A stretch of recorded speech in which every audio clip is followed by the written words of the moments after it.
Thanks for joining us today on Market Call. I'm Morella Fernandez. Bryden Teich on the show with us today. He's Chief Investment Officer, Avenue Investment Management. He'll take your questions on North American equities. Here's how to reach us.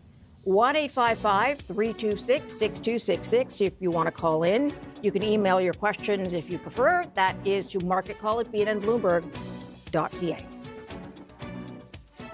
Bryden, good to see you. Thanks for coming in. My pleasure. Thanks for having me. Oil seems to be whipsawing again all around. Do you think it's just going to continue to grind higher as long as the conflict lasts? And what do you think the longer-term effect on the market will be?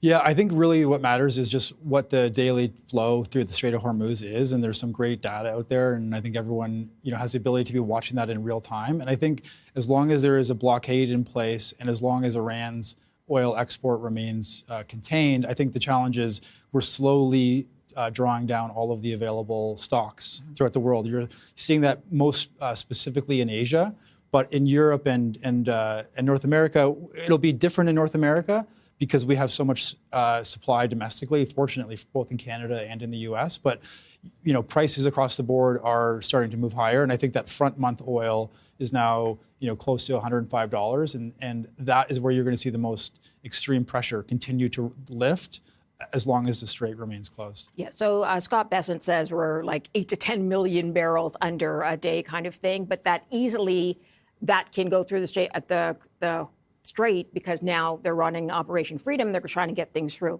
But we don't know what that's going to look like. Are AI and energy the continuing themes, you think, for 2026? Yeah, I mean, we're very bifurcated at this point. We are, high oil prices, geopolitical uncertainty, and, Iran war stalemate on one hand. And then on the other hand, we're continuing to see extreme high levels of spending from the AI infrastructure, from the technology companies in the US, and then also fiscal in the US especially.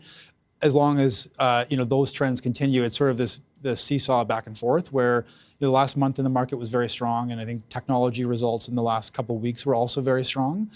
But at the same time, you do have the uncertainty over energy prices and then this prolonged conflict in the Middle East, which now feels like we're moving into the prolonged phase. This could have been over quicker, it wasn't, and now we're here. But as long as the strait remains closed and Middle East exports remain under pressure, the challenge is oil prices are going to continue to rise. And I think that eventually that hits the consumer. But we're sort of, still early in that process. Okay, let's talk a little bit about earnings. You mentioned tech, which has done very well for the most part. People still worried about spending. But what is your take on earnings more widely? Well, I think we've now been, 2 years into this accelerated capital spending from the largest hyperscaler technology companies in the US. And if 2 years ago, if you would have said Google and Microsoft are going to spend $190 billion on capital spending in 2027, which is the expected number, I don't think anyone would have said that's a viable number or a realistic level of spending. But we're now here, and so we've now had several years of this elevated spending, which continues to ramp higher. I think the tech results were really strong in the last week, and so at least for the next 6 to 9 months, that sort of has validated that level of spending. I think the concern that we have, and has long been a sort of a general concern, is just that the companies that are spending all this on AI infrastructure are not going to see a high enough return on investment on that to justify it in the long run. But the long run does not matter at all right now. All that matters is you had another quarter of good tech results and spending is increasing for the rest of this year. And so as long as you have the fiscal push alongside of this AI spending, like you just have conditions for a boom, which for many parts of the corporate sector we are in. And then there's also parts of the corporate sector and the consumer side who are hurting from oil prices. So it's a yin and yang balance in the market. And I think that if you could pull a story apart from either side of those, and it gives you a picture, but we try to look at the whole picture, and that's sort of how we're seeing it emerge right now. All right, we'll talk some more about that during the show. We are going to take a break. Bryden Teich, Avenue Investment Management. He'll take your questions today on North American equities. Here's the information to reach us. We're back in just a moment.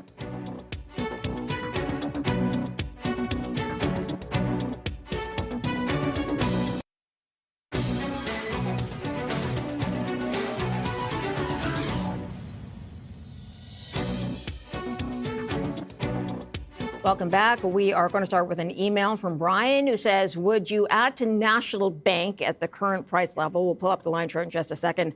Brian, we can take a look at that. I know you've been talking about financials doing well in this time. And I always ask, okay, if it's doing really well, do you want to dip in now? But banks rarely drop back very much. Yeah, well, thanks for the question, Brian, via email. So National Bank, we've been long shareholders of National Bank along with Royal Bank. I think what we've always liked about National is they have a much higher return on equity than the other businesses. So if you think about the traditional core business of a bank, it's lending. And National Bank does have a strong lending franchise, but they also have various aspects of their business, both wealth management, capital markets, and also their correspondent network, custodian business, which are all very good high fee businesses, recurring fee businesses. And so the issue with the bank is always the bank stocks look great until you have a credit cycle, and then they're the last things you want to own. And so because we've had now several years in Canada with no credit cycle down, real estate has remained okay. The bank stocks have continued to march higher and have done really well. So we own National Bank. We would be buying it for clients today at today's prices if a new client were to come into Avenue. We think it's a long-term franchise that we really want to own.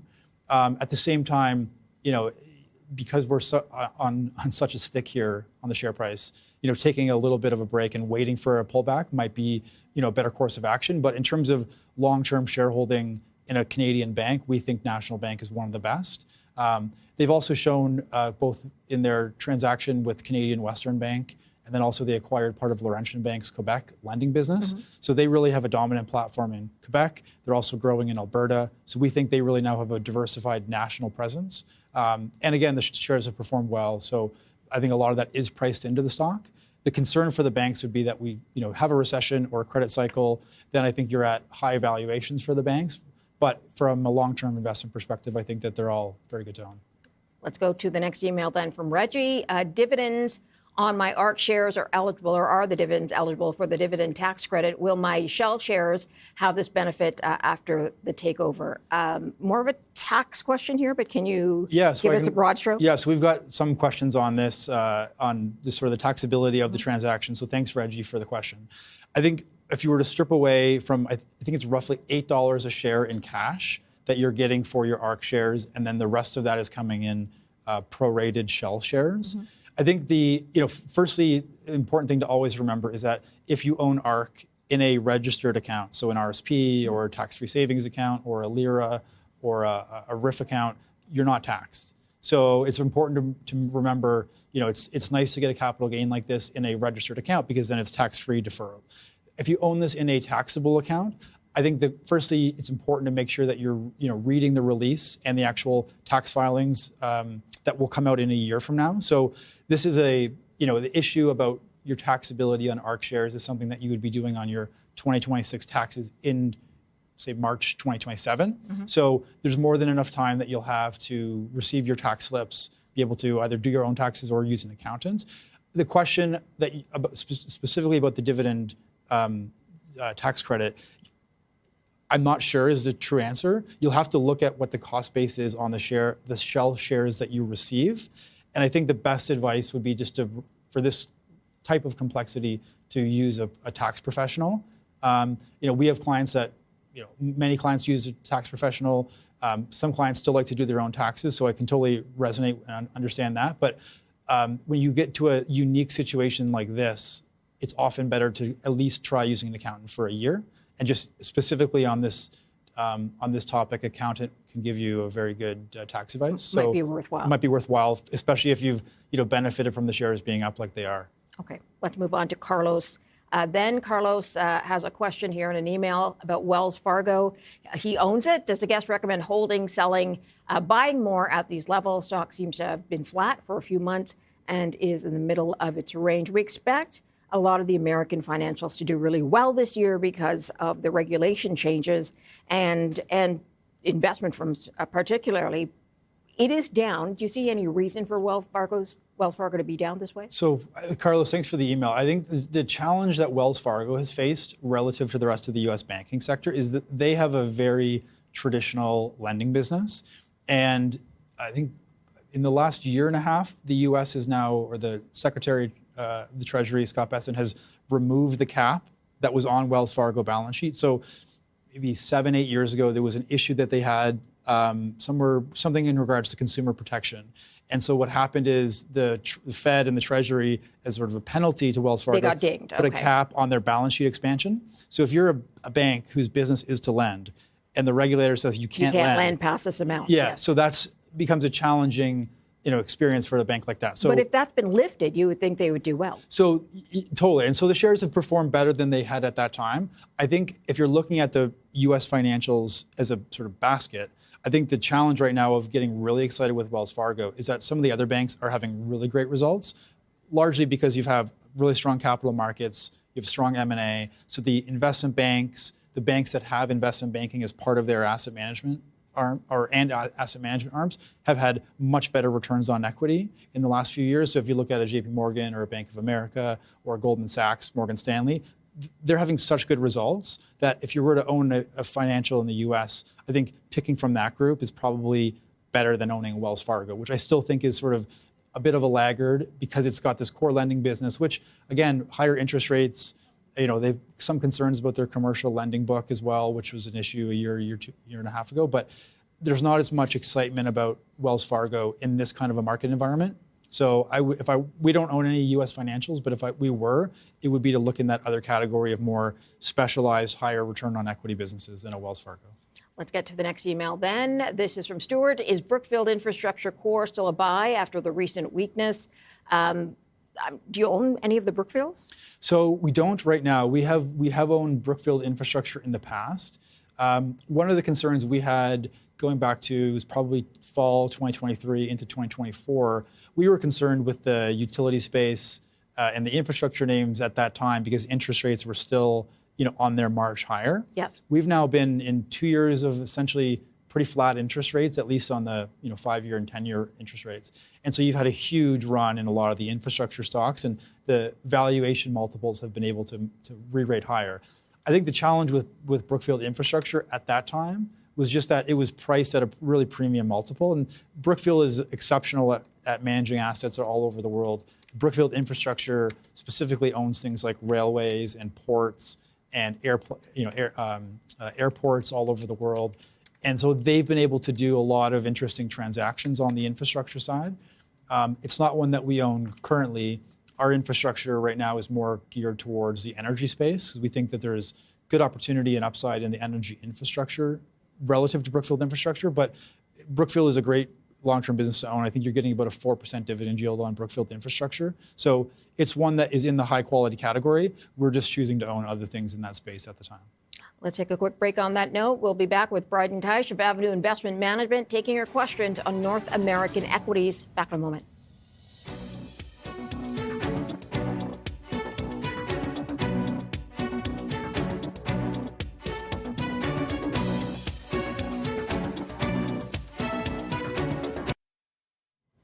Welcome back. We are going to go to an email from Jim. He says, can Bryden comment on the $20 billion TD founding to GameStop for eBay? Feels like TD purchased GameStop with a huge premium. So this is news that just came out today. What do you think of this offer? Yes, thanks for the question, Jim. So essentially what's happened is it's been long speculated that GameStop has been waiting to acquire some kind of business. Because they don't have much left in their own business. Yeah, they've been in this decaying business, loyal but decaying business. They've benefited from the last couple of years where you would have these big runs in the stock. They would issue equity, taking advantage of those higher prices. And so they have a lot of cash on their balance sheet, so they're well financed. But Ryan Cohen, who's the CEO of GameStop, I think was long looking for some kind of play into tech or software consumer-facing interface businesses. And from the news that came out on the weekend, he's landed on eBay. And I think the idea essentially is to, without getting into knowing exactly the play, but essentially they're looking for a way, as they've said, to compete with Amazon. And they think that there's a lot of the existing infrastructure and technology on eBay, especially its global presence. So eBay is very popular in other parts of the world. It's definitely the darling of the 1990s, as we probably all remember, the first the Amazon before Amazon. So I think the idea is to leverage that into its tech and e-commerce position globally. Meaning expand its retail operation or its retail offerings beyond sort of the average person selling a pair of shoes. So if you think about it simply, Amazon started as selling books. The kind of analog would be eBay, not just selling video games, but getting into other parts of that e-commerce space, which is obviously Amazon has a huge advantage, both logistically and sort of where they're positioned and their systems, and it's hard to compete with Amazon. At the same time, I think specifically to Jim's question, because eBay is, I think it's about 40 or 45 billion market cap, and GameStop is substantially smaller, so they have to use a lot of debt to finance some of that. And I think it's come out in the release this morning that TD has essentially given them a certain amount of debt to finance this acquisition. So this is a playbook. It's a leverage buyout playbook essentially. And so the concern is, does TD have high enough confidence in this deal going forward to be able to pledge that they're committing to do a 20 billion or roughly what it was in debt? It's a lot of debt. I'm sure that the underwriting will be done well. At the same time, the challenge with this, if this were to go forward, is that the combined company of GameStop and eBay is going to be highly leveraged, 6 months from now or a year from now, if it and it would take a lot of investment to make that retail competition work. So and the question is then, who's going to finance that expansion? The second part of it, and so there's definitely many hurdles. I think it would be interesting to hear what TD says, maybe in an upcoming call on discussing that. But they've sort of, at least for now, seems like they're in the lead to do the financing if this were to go approved, which is still several steps away. But I think it's, a Canadian bank in the news doing a deal like this is interesting, because normally this would be a U.S. bank financing it. Okay, let's go to the next phone call then. Perry is on the line. He's in Toronto. Perry, go ahead. Yes, hi. Thank you for taking my call. I'm a long-time client for the market, but I don't understand what is the Kinaxis. So I like to know about that one. Thank you. Okay, thank you for the question. So they're essentially a cloud service, yes? Yeah, so thanks very much for the call and for the question. So they're a Canadian-based cloud software system. And I think they've, the last 6 months, they've come under pressure, like many of the software companies have, with the risk of AI disruption.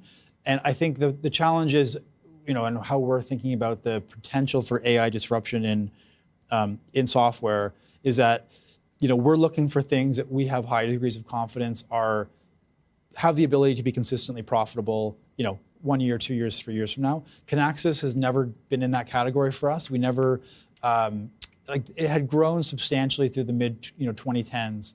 It was just a name that we didn't own. We had owned Constellation Software for a number of years, and those shares have been hurt this year too. But that's a business that we understand, and we think the growth projections or the ability for Constellation to grow, I think were much more clear for us. I think what's happening right now, both Constellation and Kinaxis, is the multiple that the market is willing to pay for a software business has come down. Mm-hmm. And so our view is that we're in the early innings of shaking out who the software winners and losers are going to be. We think that there certainly will be some really good software businesses that emerge from this. Okay, we're not sure who they're going to be, but I think if you're stepping into the software space right now, whether it's a Kinaxis or a Constellation or some of the U.S. software names, do so incrementally, because it's still unclear about how some of these businesses are going to be in fact impacted by AI. And so, this might be the bottom, it might not be the bottom. Are you surprised at how long this has gone on? Because essentially, the line came out, okay, AI might eat software, and the shaking out process is trying to figure out who can still make money on their product seems to be taking quite some time. Yeah, no, I think there's, and it's a great way of framing it, because instantly what happens is the market then says everyone's multiple. All software is that. And everyone's multiple has to come down. Yes. Because the certainty about future profits or the probability of consistently growing your profits has diminished. So then you're paying a lower multiple. Some have been hurt more than others, and some will be disrupted. I think the thing is software, the theme of software 10 years ago, it was so dominant. Mm-hmm. And it was like, no matter what, you can't lose. And the problem is then a lot of these stocks got really expensive. People are willing to pay high prices. And then you have a shift of that. I think, I'm in the camp of saying that I think that software is going to be less disrupted than I think is the consensus right now. That could be wrong. And so we're trying to watch this, with a fine magnifying glass of watching the software market. But we're not sort of making a. You're not stepping in. We are a little bit, but we're not definitive on it, and we're okay. We've got what we got in the software space. But I think that this will take longer to play out, and I think that as you highlighted, I think even 12 months from now, we still might be talking about this, I would guess. Let's get to another email then from Ed. He says, what's happening to gold stocks? They seem to be on the chopping block. I'm looking for a rebound for WPM. What are your thoughts? So a couple of things here. When there's conflict, the way we're seeing in the Middle East, usually we expect gold to go up. It hasn't, but it's had quite the run already. What's your take on what is going on with gold? Yeah, great question, Ed. Thanks for highlighting Wheaton. So we've been long-term shareholders of Wheaton Precious Metals. We really like the royalty business. That's where we've been investors for almost a decade now in some of the royalty names.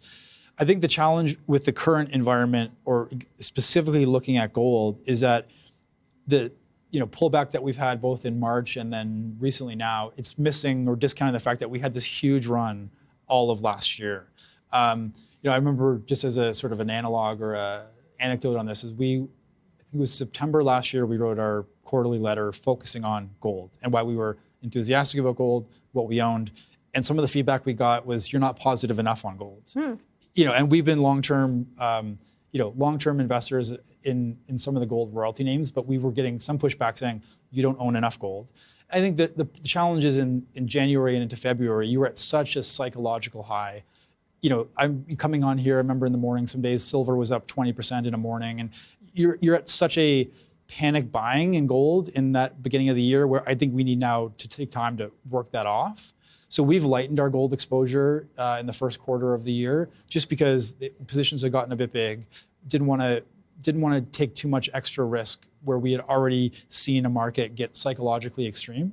So we're long-term shareholders of Wheaton. We will continue to be, but we've taken some profits of our position, and it's one that I think you can hold for the long term. But I would be nervous about getting a big aggressive position on it now, because this psychology has to play itself out. Let's take a quick break then. We will be back with Bryden Teich after this. Stay tuned.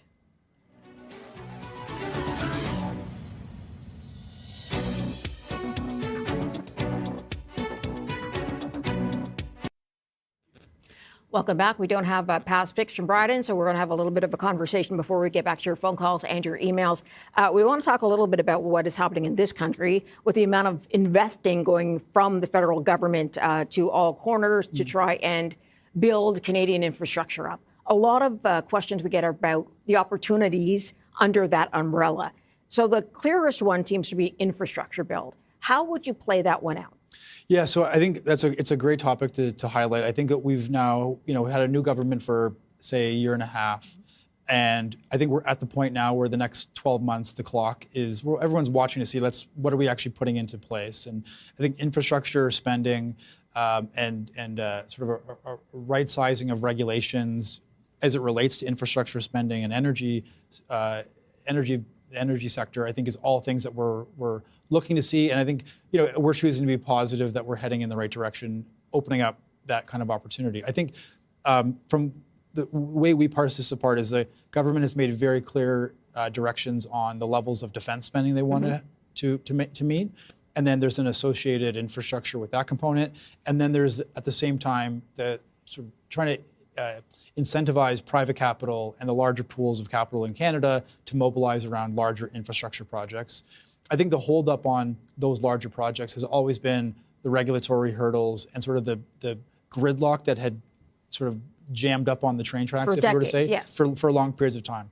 I think that these moments are always interesting, and what we always try to highlight the way we communicate with clients is taking an idea or concept in the broader economy, but then bringing it back to how do you actually invest around that, or what companies benefit from this, what companies might be harmed from that. So the one focus that we've had the last couple of years, specifically with Canada, is, and it's not a top pick today, but one that we've owned around this theme is Toromont. So they're the largest Caterpillar dealer in Canada, but they've had really good results the last several years around this theme of infrastructure and increased infrastructure spending. They've also benefited from some of the AI data center infrastructure spending as well.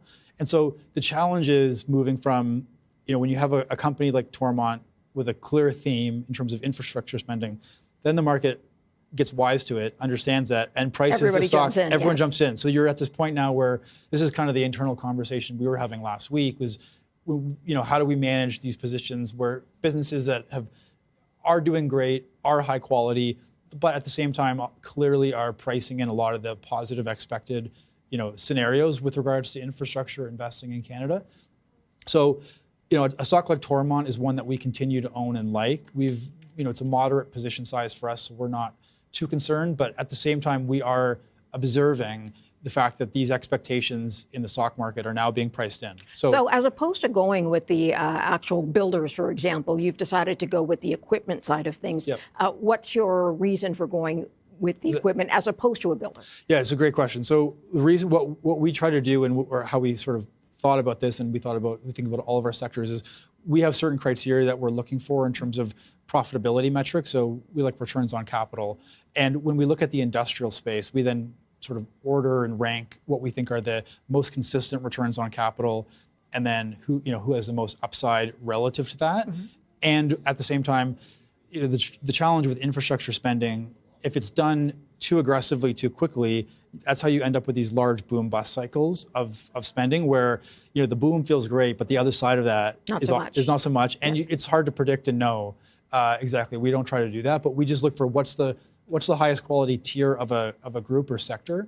And the equipment is needed on every job site. Toromont, both provides Caterpillar new equipment. They also provide rental equipment, and they service it, which is a great recurring high margin business.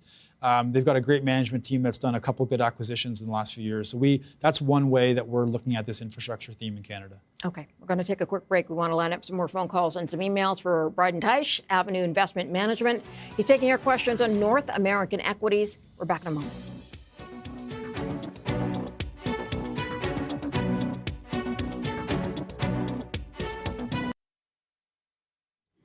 Welcome back to Market Call. Deborah is on the line. She's in Okanagan Falls with her question. Deborah, go ahead. Oh, hi. Today my question is on GFL.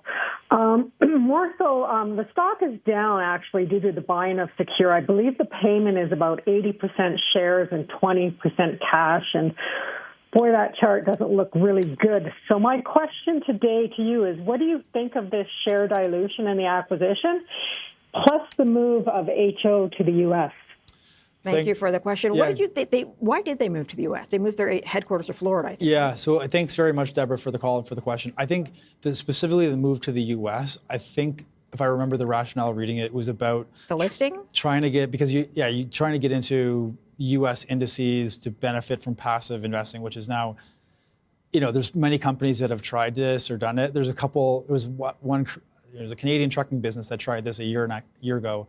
And the shareholders said, no mas. The Quebec company, yes, I remember that. They were not happy. Yeah, so this is, there's a kind of gamesmanship with the listing, and which is whatever. I'll keep my, off-air comments about that separate. But Deborah, specifically with GFL, I think the challenge is, they're balancing the acquisition of Secure and the ability for them to implement integration and benefit from that part of the Secure business that overlaps with theirs, against the ability for them to issue shares. I think the challenge that we have as a broader theme of companies that do acquisitions over time with share issuance, we find that to be a dilutive process. So it's not always the case. So there'll be companies that can do a one-off acquisition. I think of, one of my picks today is one of the Canadian rails that did a large acquisition that did have some share issuance around it. The companies that are looking to do little tuck-on acquisitions, but by issuing shares, that's generally a sign that, we don't like that, because we think that we'd rather have a business do a very specific activity, do it well, be the best at doing that, and if they can, return excess capital to shareholders by decreasing the share count. So it's a sort of very simple metric that we have, but we like to see companies that actually have a falling share count rather than a rising share count over time. And that just means that that company is profitable enough to be buying back shares. So as owners of that business or shareholders, we own more of the growth and profits. So you've seen what the chart has done. Yeah. And they did beat in their latest report.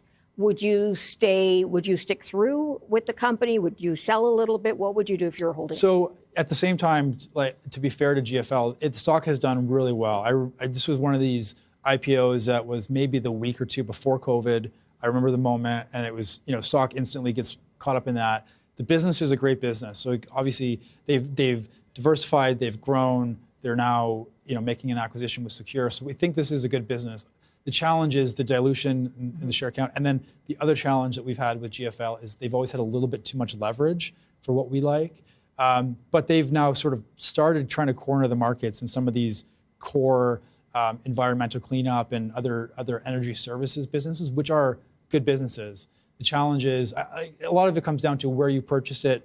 Are you is it a small position in a long-term account? I would say then don't worry about it. If you're at a capital loss or a small capital loss because it's down, I think it's not a great time it's a great time to maybe take a loss and move on and wait for this issuance and share issuance for Secure to work itself out. So a lot of it would be dependent on the context of where Deborah is in her timeline of owning it, which isn't a perfect answer, but that's how we like to think about things. Okay, let's get to Ghulam in Toronto. Ghulam, go ahead. Hi, good afternoon to you both.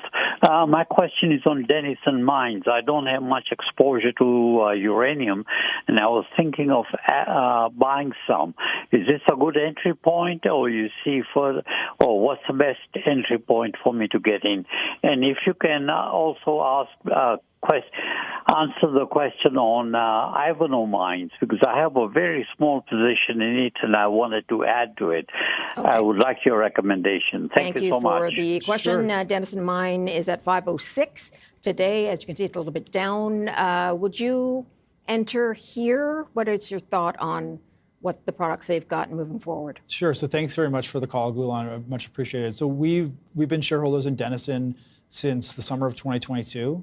And the way essentially, maybe 7 or 8 years ago, we were looking to have some exposure to uranium because we thought, again, with this energy transition, there was going to be and post Japan, Fukushima, there was a supply gut of uranium. Uranium prices fell for many years, and so it was a very tough environment. A lot of mines like Cameco and Denison, curtailed on production to kind of get prices back normal, but in the 2019, 2020 moment, we thought, okay, with this energy transition, nuclear is clearly part of the solution.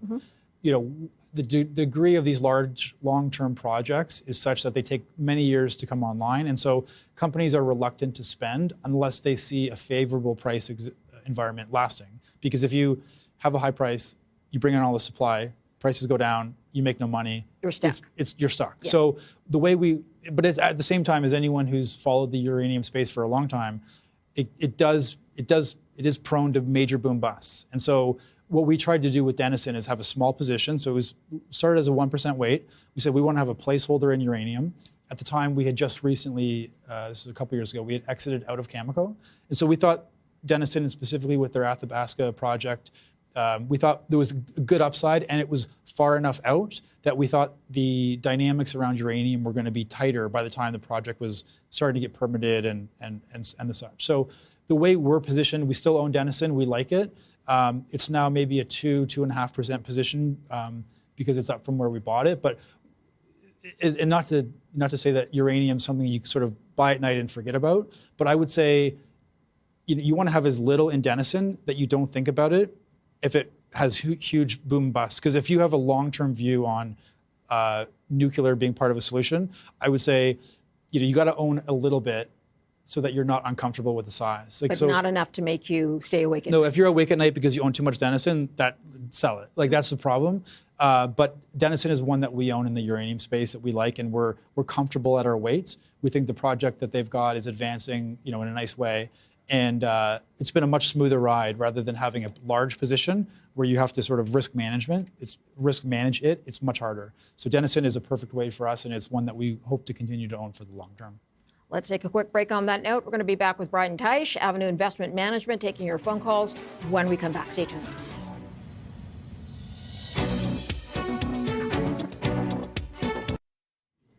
Welcome back. We have an email from Ian. He says Meta's recent quarterly report was positive, but the stock still pulled back on concerns about AI spending. Would you be adding at these levels for a long-term hold?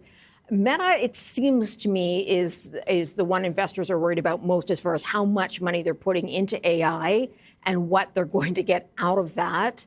Would you invest in Meta today? It has dropped to 611. Yeah, so thanks for the question, Ian. Meta it's not one that we own. I think the challenge, exactly as you highlighted, is just that the elevated levels of spending there's going to get to a point where I don't know where this is, but there's going to get to a point where the numbers on capital spending are too high, where the market will say, I can't accept this level. We're not, certainly on Google, we're not there yet. Microsoft, I think the shares are still down, but they raised their guidance on capital spending for next year. I think you're in such an arms race for these companies to who can develop the best AI and who can addict people to their software as quick as possible. And so I think that as long as the share price continues to be okay, I think these companies are going to keep spending.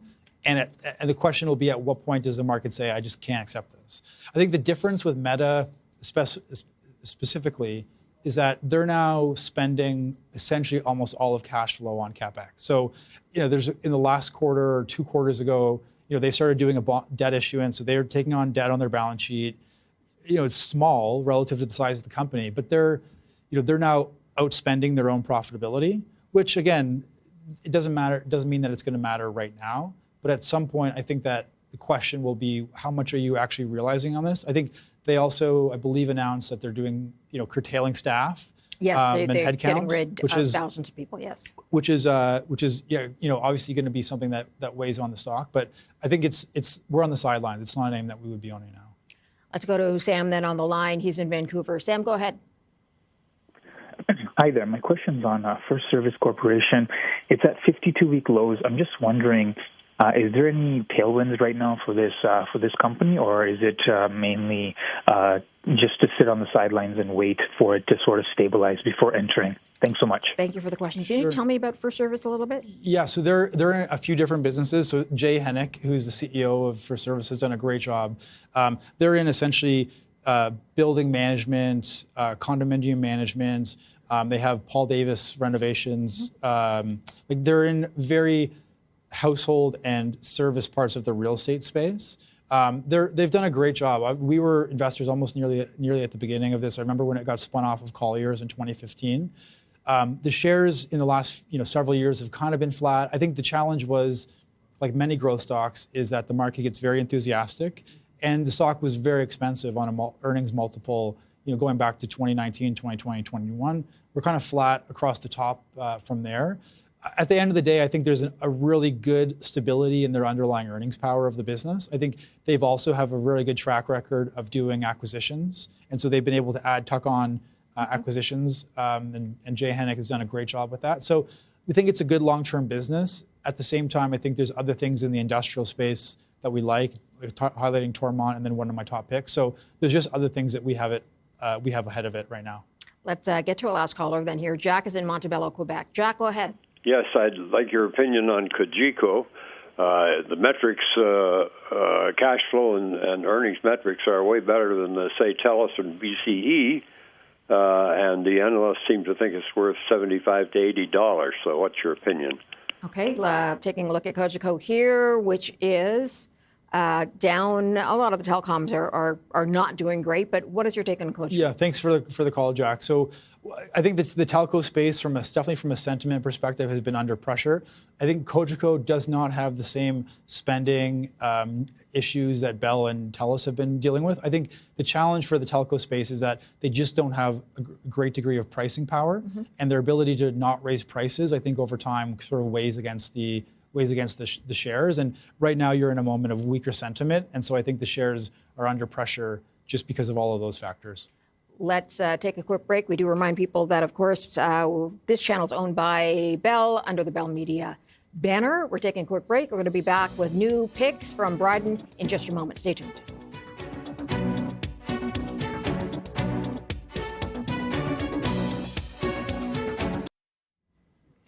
Join us tomorrow for Market Call. Keith Richards on the show, President, Chief Portfolio Manager at Value Trend Wealth Management. He'll take your questions on technical analysis. That is tomorrow. Let's get some top picks right now from Bryden. We're going to start with Murphy USA. So this is essentially like a gas station company out of the U.S.? Yeah, so they're based in Arkansas. They're essentially a gas station and convenience store chain in the U.S.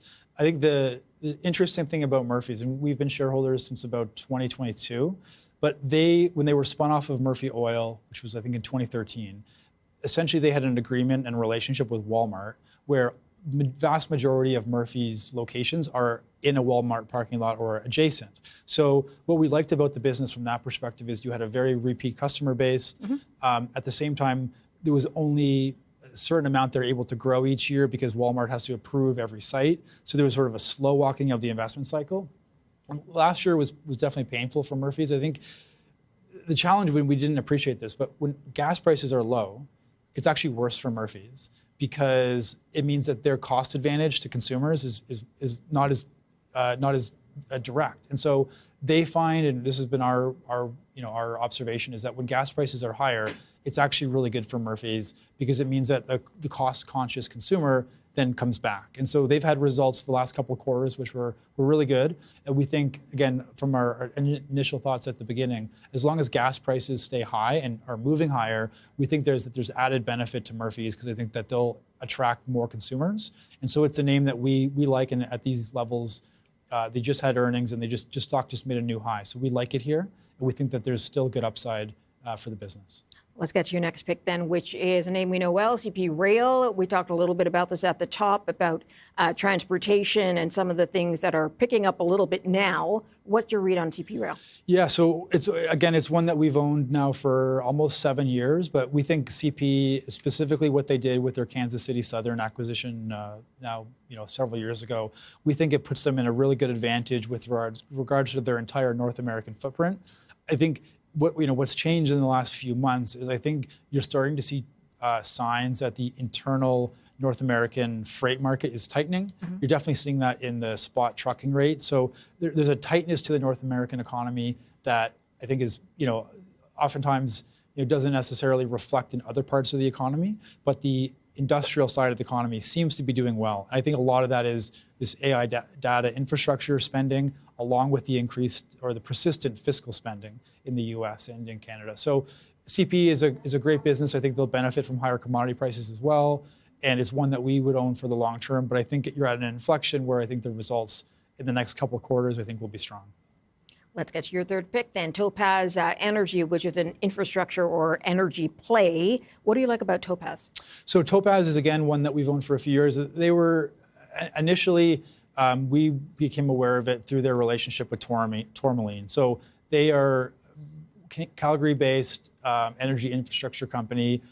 They've got royalty assets, but they also have gas and gas infrastructure in Western Canada. And we think, again, it's a really good management team. They've got one of the better internal teams in Calgary, and they've got great assets that they're working. I think that, again, it's some very moderate growth in production and along with good capital allocation. And I think that it's one that's, because it's smaller, sort of flies under the radar, but we think this is a good long-term energy infrastructure name to own.